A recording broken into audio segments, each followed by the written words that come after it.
vamos a disfrutar de este momento, de esta columna en la que Agustín siempre nos trata de brindar su mirada fresca, su mirada siempre original acerca de los temas de religión, que muchas veces parece que son aburridos, difíciles de entender o de comprender, pero Agustín siempre nos hace más sencillo, nos lleva al llano, lo trata de trabajar y que también repensemos un poco nuestra fe y nuestra religión. Agustín Podestá es magíster en teología, director de Hablemos de Teología. Ustedes pueden seguirlo a través de Instagram y de Facebook. Ahí tiene publicaciones siempre casi diarias, donde ustedes pueden seguir explorando acerca de la fe y de la espiritualidad. Agustín, muy buenas tardes. Juan te saluda. ¿Cómo estás? Buenas tardes, Juan. ¿Cómo estás? Un gusto, Agustín. Feliz Igualmente, año casi te tengo tiempo que decir. Casi. Más o menos, sí, feliz año, porque creo que no recuerdo si nos vimos en enero. Creo que hablamos este año una vez, creo, pero habría que chequearlo. Acá tengo a Cristian que no me está... Me parece que sí, pero bueno. Cristian acá... Sí, creo que el primer sábado hablamos. El primer sábado me parece que hablamos. Cristian lleva la cuenta de todo acá. Sí. Bueno, ¿cómo estás, Agustín? ¿Bien?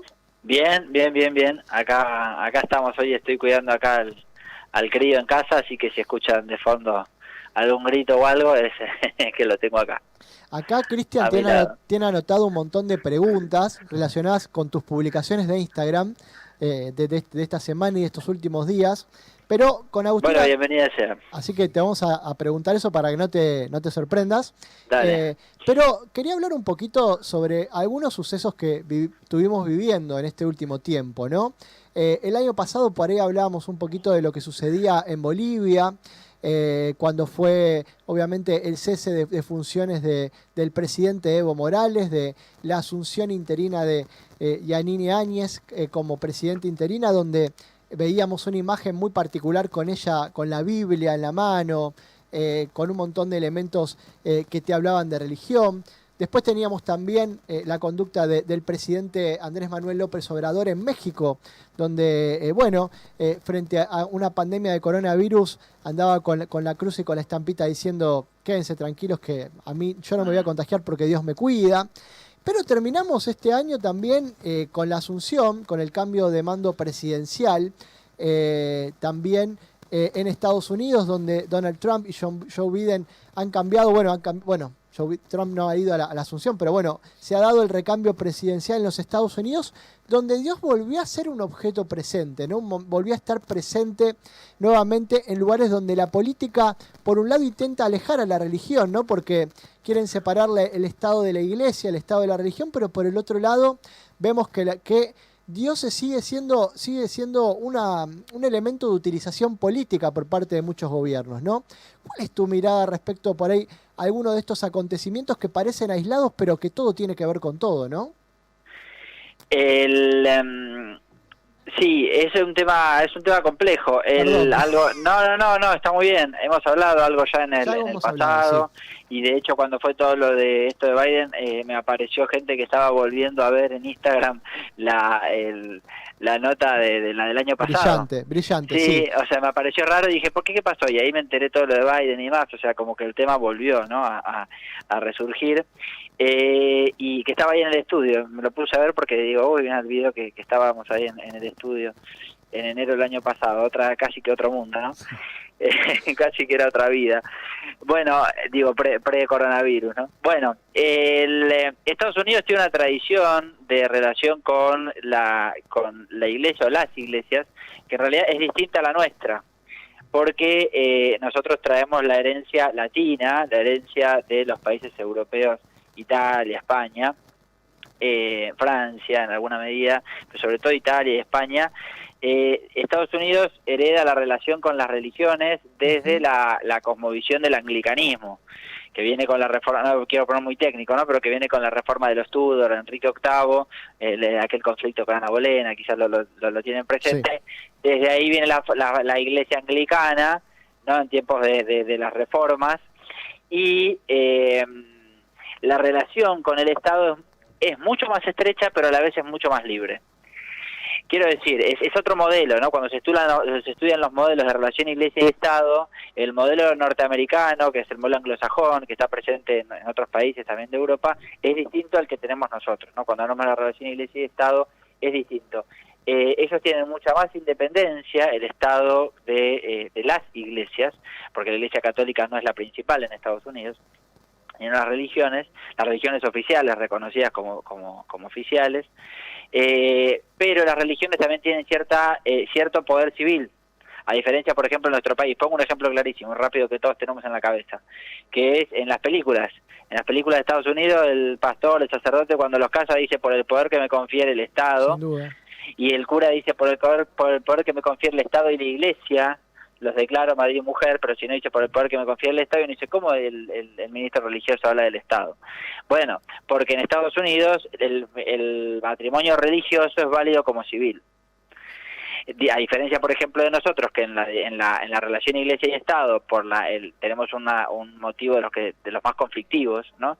Una relación de las más conflictivas en la relación Iglesia y Estado, entonces está separado. Por eso el registro civil, Sarmiento para este lado, de Sarmiento en adelante, el registro civil se pone como opuesto al registro eclesiástico, exacto.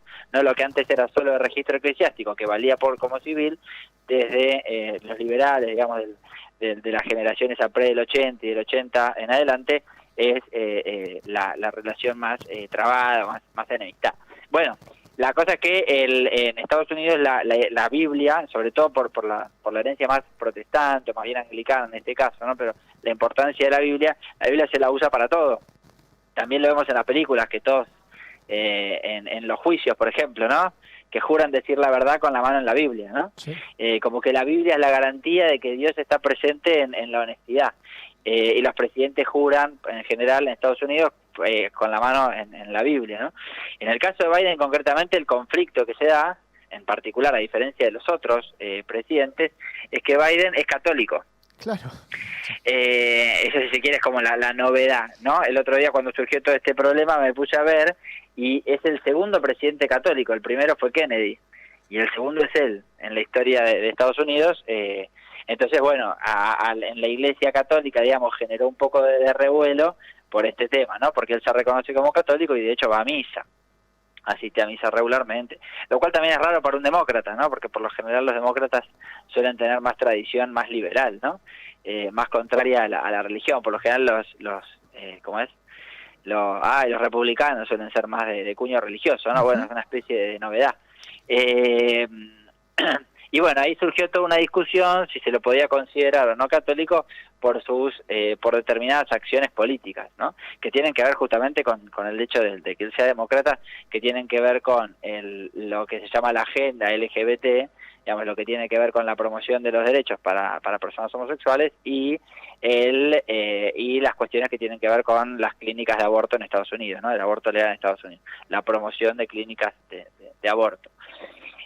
Bueno, y ahí se generó, todo un revuelo, ¿no? Entonces, si Biden eso no es católico.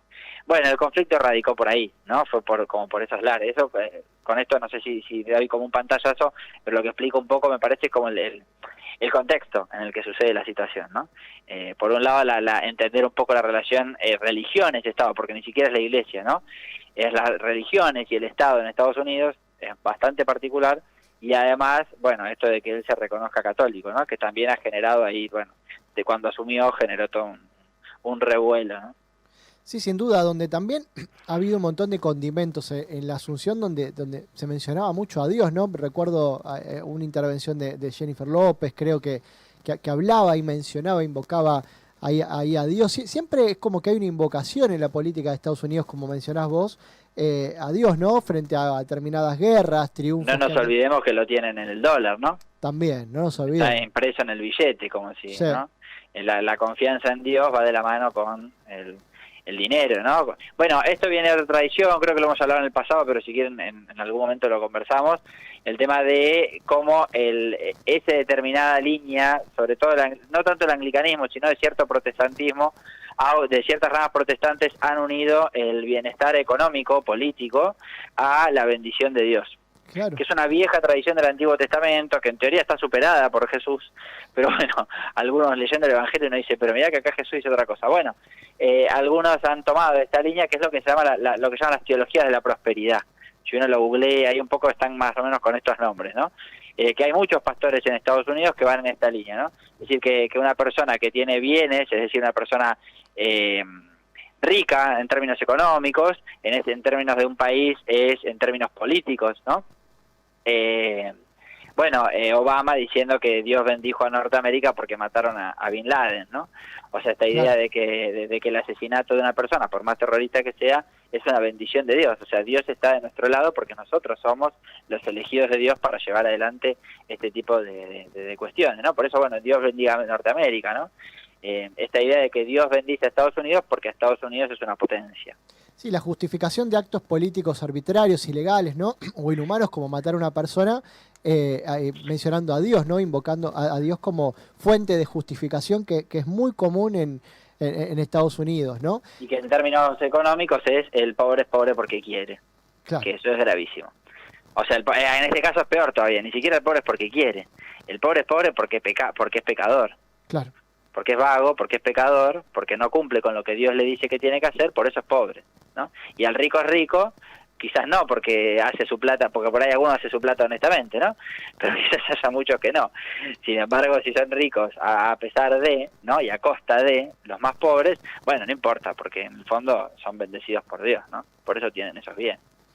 Bueno, es una interpretación del Evangelio bastante discutible. Bueno, yo qué sé. Hola, Gus, buenas tardes. Cristian te saluda. ¿Cómo estás? Todo bien.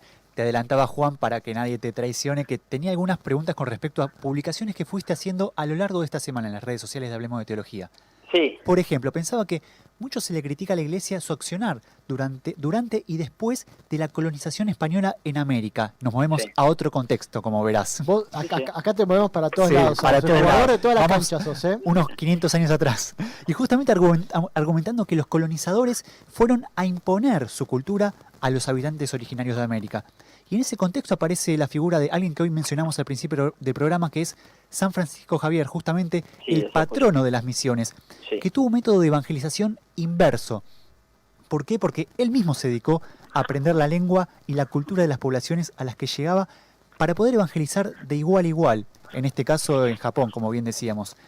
¿Crees que hoy, Agustín, haciendo una mirada más actual, si se quiere, 5 siglos después, la Iglesia aprendió a estar a la par y a hablarles en su mismo idioma a aquellos sectores más bien marginados de la sociedad? Bueno, ahí te diría hay dos cosas. Por un lado, el tema de lo que fue la conquista de América. Eso es muy complejo también. Donde se impuso cultura, es cierto que España impone cultura, pero aún así es de lo que fue la conquista española, es de los que más respetó la cultura local. O sea, frente a lo que se cree, digamos, lo cual no lo justifica, ¿no? Pero digo, la conquista que lleva adelante España es la que más busca, hablo de lo cultural, no solo de lo religioso, ¿no? Es la que más busca respetar la cultura local. A diferencia, por ejemplo, de lo que sucede en Estados Unidos, que en Estados Unidos los conquistadores entraron, esto de los indios, ¿no? De Acción de Gracia y demás, entraron y listo, a destrucción, ¿no? A pasar a espada a todo el mundo. Porque la conquista se hace conquistando tierra y el que está morando por eso no tienen tanta presencia los pueblos originarios como lo tienen, por ejemplo, en el territorio americano, en el territorio sudamericano, por ejemplo, en Argentina es muy claro, ¿no? Bueno, eso por un lado. Esto que muchas veces se dice, como vos decías recién, es un reduccionismo que hoy sostienen solamente algunos partidos de izquierda con ideas europeas, pero realmente en los ámbitos académicos no se sostiene. Y aún así, dentro de esto, con esto que vos planteabas recién, hubo algunos que sí se preocuparon muchísimo por conservar la cultura local, ¿no? Y los jesuitas son de los mayores que han hecho esto, ¿no? Mucha de la cultura hoy de nuestros pueblos originarios, en Argentina pasa mucho, en territorio argentino, es por las misiones jesuíticas, porque fueron los jesuitas los que conservaron manuales con el idioma, la cultura, la forma de vida, etcétera, que tenían los pueblos originarios antes de su llegada.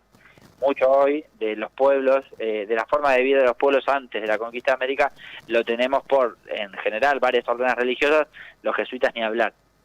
Y con esto último, con lo que planteabas, pero ya llevado al lado de un poco más amplio, no solo lo histórico, sino al preguntar por el tema de los marginados, bueno, creo que es algo mucho más amplio. Yo creo que el tema de lo que llama la inculturación, que es un término que se empieza a acuñar desde el post-Vaticano II, que justamente que el Evangelio no se impone, sino que el Evangelio está llamado a inculturarse, es decir, a hacerse cultura en una cultura, ¿no? Esto se debate si el cristianismo es europeo o no, ¿no? Es este gran debate, ¿no? que se presenta si la cultura europea es la única autorizada para llevar adelante el cristianismo, o si el cristianismo puede, por la raigambre que tiene universal, inculturarse en otras culturas, inclusive prescindiendo totalmente de la raigambre europea. Porque de hecho ni siquiera es que nace en Europa el cristianismo como tal, o sea, el cristianismo ni siquiera es europeo, ¿no? Pero bueno, la tradición de casi 2000 años mostró eso, ¿no? Que el cristianismo se desarrolló sobre todo en Europa. Y en este sentido creo que hoy sí se ha avanzado muchísimo. Nosotros, por ejemplo, en Argentina tenemos el ejemplo que se llama la teología del pueblo, que es lo que hoy Francisco llevó al Vaticano, ¿no? Y todos los textos de Francisco hay que leerlos en esta línea, que es que el Evangelio se hace cultura en la cultura, ¿no? Y que nadie mejor conoce el núcleo del Evangelio que el mismo pueblo. Por eso no es que el Evangelio haya que imponerlo desde arriba, sino que hay que formarlo y dejar que vaya creciendo desde abajo, ¿no? Es al revés. Yo no puedo ir a una persona que tiene una cultura distinta a la mía a tirarle por la cabeza el Evangelio y decirle, usted tiene que creer esto y estas son las normas que tiene que seguir. Bloom. La verdadera evangelización se hace desde la cultura, ¿no? Lo que se llama el vivir con, ¿no? El convivir con la persona. Hoy evangelizar es eso, ¿no? La mejor forma de evangelizar es viviendo con y viendo ahí en ese proceso qué pasa y qué se desarrolla y cómo se van dando las cosas, ¿no? Ahora, si yo llego a una persona que está, pensemos en un ejemplo concreto de una persona que quiere convertirse, ¿no? Si yo voy y le digo, mira, así que querés convertirte, querés acercarte a Dios, bueno, a partir de mañana tenés que hacer esto. O sea, le estoy cambiando su vida radicalmente conforme a un criterio que yo creo que es el único autorizado para acercarse a Dios. ¿Se entiende la relación? Sí. Bueno, al contrario, ¿no? Hoy justamente Francisco, por ejemplo, habla muchísimo del discernimiento, del acompañamiento. Unas palabras claves de Francisco es discernir y acompañar. Fíjense que están en casi todos sus documentos estos dos verbos, ¿no? Justamente porque por su raigambre jesuita van en esta línea, ¿no? Hay que ir discerniendo los procesos, hay que iniciar procesos, ir haciendo discernimiento en el camino y acompañando, ¿no? Distinto de imponer, que es la forma clásica que tenemos en la cabeza. Yo vengo y te tiro el evangelio por la cabeza y te digo, usted diga que sí, amén, y punto.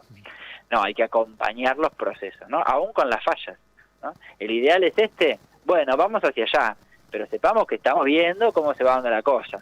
Sabemos cuál es el ideal, vamos caminando, ¿no? Pero disfrutemos el proceso, el camino. Todo tiene que ver con todo, Agustín. Yo al principio del programa, no creo que me hayas escuchado, pero justo estaba hablando de jesuitas, ¿no? Que hoy surgió el tema, estuvimos hablando bastante. Sí, porque sí te escuché. Pero bueno, hablaba del padre Arrupe, ¿no? Que sí, también ha hecho un trabajo muy importante.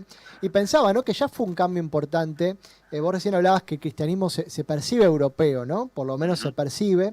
Y ya fue un cambio radical que Francisco sea el papa, ¿no? Cuando venimos de papas europeos, papas italianos en su inmensa mayoría, un polaco, pero en su inmensa mayoría los papas eran europeos y la llegada de Francisco ya impone o importa un cambio radical en el papado, ¿no? Con la teología del pueblo y demás, ¿no?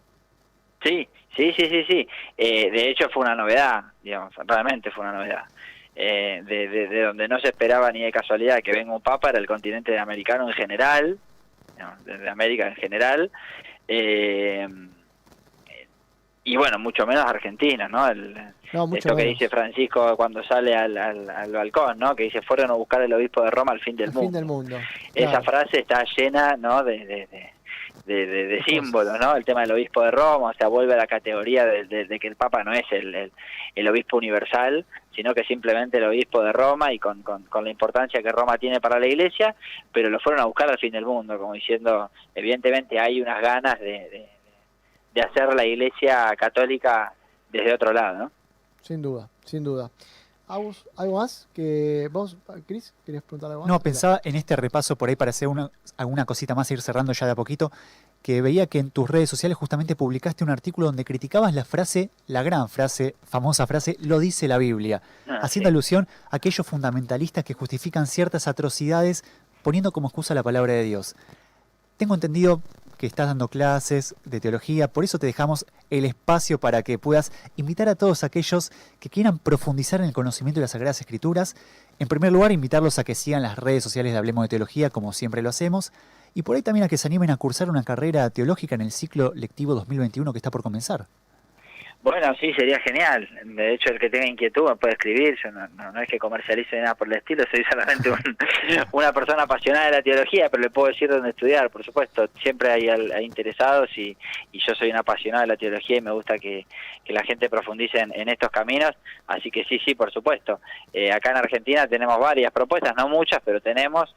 Así que sí, anímense que se empieza el año y hacen falta, sobre todo hacen falta, miren, rapidito, para no sacarles más tiempo, sobre todo hacen falta teólogos laicos, que elijan la teología siendo laicos, ¿no? Y que quieran vivirlos de allí. Y aún más, faltan teólogos laicos varones, hoy más que nunca.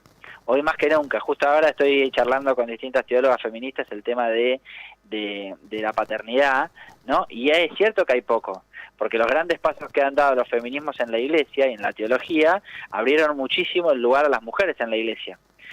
Pero faltan hoy teólogos laicos varones, que desde las lecturas feministas entiendan el lugar del laico varón. Así que bueno, los motivo mucho más todavía. Vénganse para la teología. Y puntualmente, si hay algún enamorado o enamorada de tu forma de enseñar, de explicar, ¿en alguna facultad te puede encontrar a vos como dentro del plantel docente, Agustín? Yo actualmente estoy en la Universidad del Salvador, pero no doy no tiene carrera de teología la universidad, ahí doy en las otras carreras. Recién hablaban, por ejemplo, de ciencias ambientales, con el señor que habló antes, y yo doy teología en ciencias ambientales, ahí vemos mucho Laudato Si. Trabajamos mucho sobre Laudato Si en la Universidad del Salvador y para la cuestión ambiental, pero si no estoy en el Instituto Padre Elizalde del profesorado, el de Ciudadela, ahí doy historia de la Iglesia. También hermoso profesorado, si tienen ganas de estudiar el profesorado de Ciencias Sagradas, es excelente, nos queda acá cerquita. Ahí está, para quien quiera y tenga ganas de explorar también, porque mucha gente por ahí quiere estudiar eso, sí, puede hacerlo en estos lugares. Y también, que es importante, Agus, también están los seminarios catequísticos, ¿no? Que sí, hay un montón de seminarios a lo largo del Gran Buenos Aires y de la ciudad, que son un itinerario de 2 o 3 años que también ayuda a poder explorar y a trabajar un poquito sobre la Biblia, sobre la fe y a formarse un poquito más. En la página de la Sociedad Argentina de Teología, sí, hay un lugar que dice dónde estudiar, algo así, y ahí están todas las universidades, profesorados, seminarios catequísticos, todos los lugares donde poder estudiar, están ahí con información actualizada. Ahí estábamos. Bueno, Agus, un gusto hablar con vos. Ya vas a ser rector, solo voy a decir eso. Tiempo. Hoy soy rector. Ya vas a tener una carrera. Tiempo. Decano. Tiempo. Estoy muy bien donde estoy. Está bien. Estoy muy tranquilo hoy, más que nunca. Yo me hago cargo. Pero estoy muy bien donde estoy. Hoy soy rector, yo no necesito más nada. Es verdad, rector de, ¿cómo era? Alpi. De Alpi, claro, de la Escuela Metropolitana de Estudios. Rector de Alpi, así que también lo pueden encontrar ahí. Agus, un gusto haber hablado con vos. Buen fin de semana. Y bueno, lo pueden encontrar, como decimos siempre, entren al Instagram, Hablemos de Teología, le ponen seguir y ahí van siguiendo también las distintas publicaciones que hace Agustín a lo largo de la semana. Así que no se lo pierdan. Los espero. Bueno, buen fin de Agus. Igualmente para ustedes. Pasaba Agustín Podestán, magíster en teología, columnista, especialista en temas religiosos, que siempre habla con nosotros sobre estos temas que muchas veces no tenemos lugar para discutirlos, ¿no? Y qué mejor que hacerlo con Agus.